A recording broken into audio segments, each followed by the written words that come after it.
Vous connaissiez Philippe Risoli, animateur télé, voici Philippe Risoli, auteur.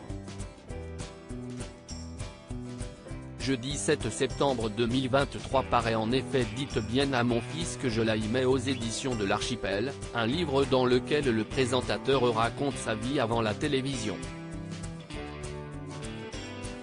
À cette occasion, Philippe Risoli a accordé une interview à Télé Loisirs où, même si son livre parle du passé, il a accepté de parler du présent et du futur. Si vous regardiez la télé dans les années 90, vous vous souvenez forcément de Philippe Risoli et de son célèbre lancer de micro au moment d'entrer sur le plateau du Juste Prix ou du Millionnaire. Il a disparu de la télévision après l'arrêt de l'école des fans sur Gulli en 2012, mais a néanmoins marqué toute une génération de téléspectateurs qui seront certainement ravis d'apprendre son retour. En librairie.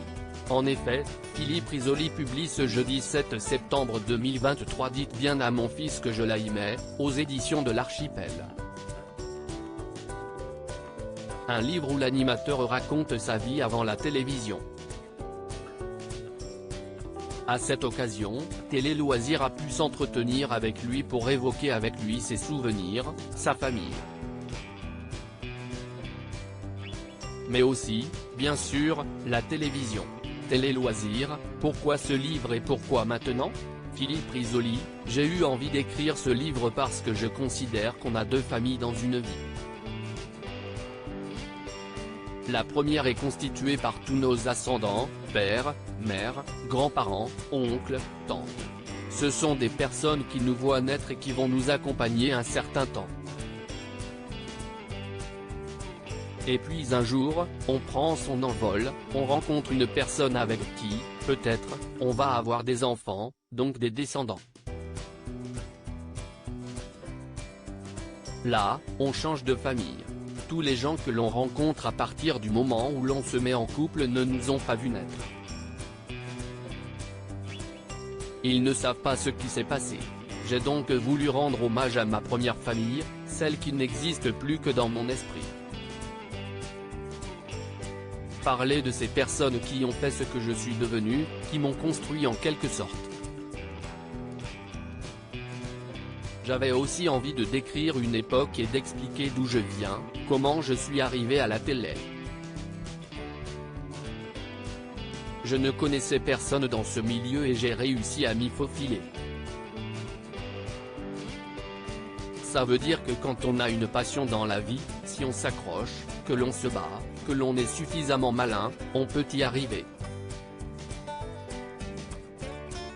Voilà ce que j'avais envie de dire. Vous commencez le livre en évoquant la maladie incurable et le décès de votre père.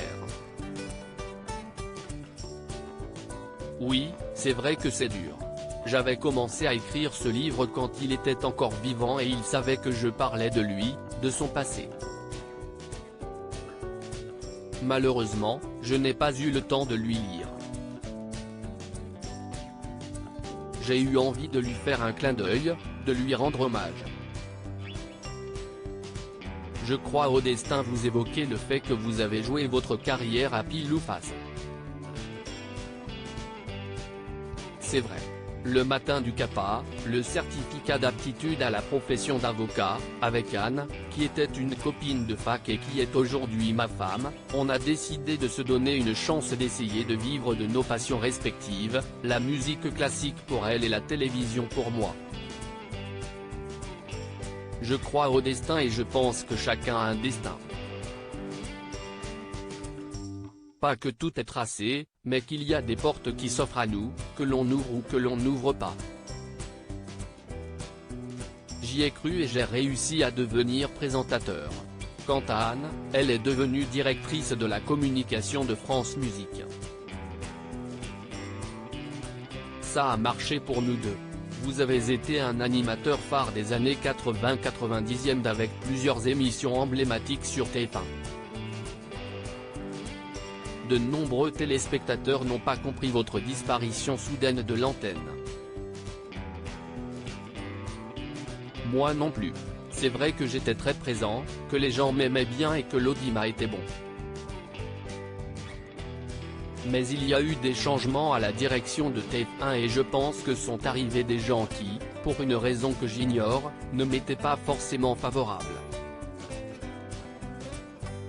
Certes, 2 des 3 émissions que je présentais venaient de s'arrêter, mais il restait le juste prix. Sauf qu'en 2001, avec le passage à l'euro, les candidats n'arrivaient plus à jouer et à évaluer correctement le prix des objets. Face à ce problème, avec la direction et la production de l'émission, nous avons décidé de faire un break. Je n'ai donc pas été viré du juste prix, il s'est temporairement arrêté. J'avais pourtant de beaux projets avec TF1 sauf que ça ne s'est pas fait. Moi qui avais accès à peu près à tout le monde, du jour au lendemain, je n'avais plus accès. Comme si un rideau était tombé. Je n'ai jamais compris pourquoi on s'était privé de mes services alors que tout marchait bien et que j'étais populaire. Quand je voyais la direction de TF1, c'était toujours très chaleureux, très cordial. C'est pour ça que la surprise était de taille. Naïvement, j'étais persuadé que j'allais rebondir très rapidement parce que je me disais que, dans ce métier, le talent paie. Or, ça n'est pas forcément vrai. Naïvement, j'étais persuadé que j'allais rebondir très rapidement. Vous pourriez revenir à la télé aujourd'hui? Pourquoi pas? En aucun cas, je n'ai mis fin à ma carrière. Mais, objectivement, je ne pense pas que l'on me proposera ce que je souhaite.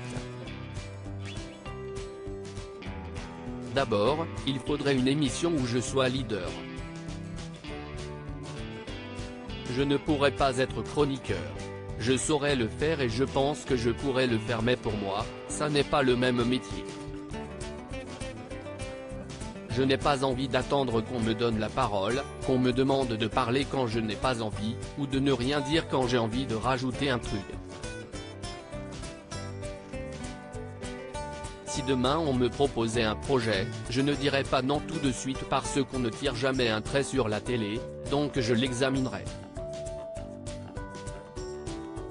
En revanche, je me poserai 3 questions. Est-ce que j'ai envie de le faire? Est-ce que je sais le faire? Qu'est-ce que ça va me rapporter? S'il y a un seul non sur ces 3 questions, je ne le fais pas, mais s'il y a 3 oui, j'y vais. Quand on arrive à la fin de ce livre, on imagine qu'il y aura une suite. Ce sera le cas? Oui, même si, au départ, il n'était absolument pas question que je fasse un tome 2. Je vais évidemment parler des émissions que j'ai présentées, mais aussi de musique, de théâtre. Bref, de tout ce qui me passionne. Mais, en aucun cas, ce sera un livre de règlement de compte.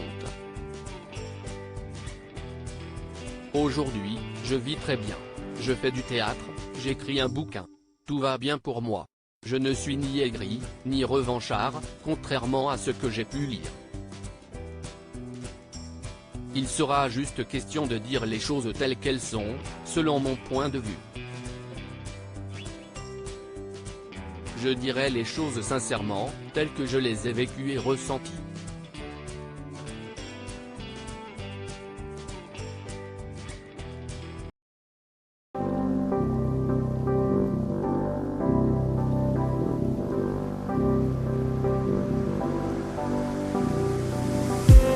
I just need some